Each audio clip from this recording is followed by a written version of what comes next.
In this video, I will show you guys step by step how we can add shortcut in Google Chrome just in few minutes. This will be an easy and quick tutorial. So let's get started. So it's super easy and simple.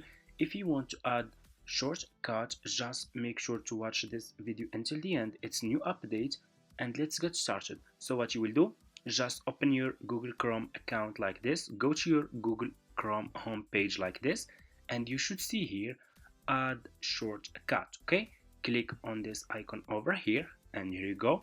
Just put the name of the website or the shortcut that you want to add. For example, I want to add, let's say, Amazon, and you need to put your link here. So I will go to Amazon and I will copy this link like this. So just copy the link that you want to add, go back to your Google Chrome to this home page and put this link here.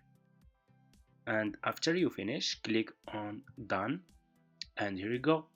That's how we can add shortcut to your Google Chrome. It's super easy and simple. Thank you so much for watching and see you in my next videos.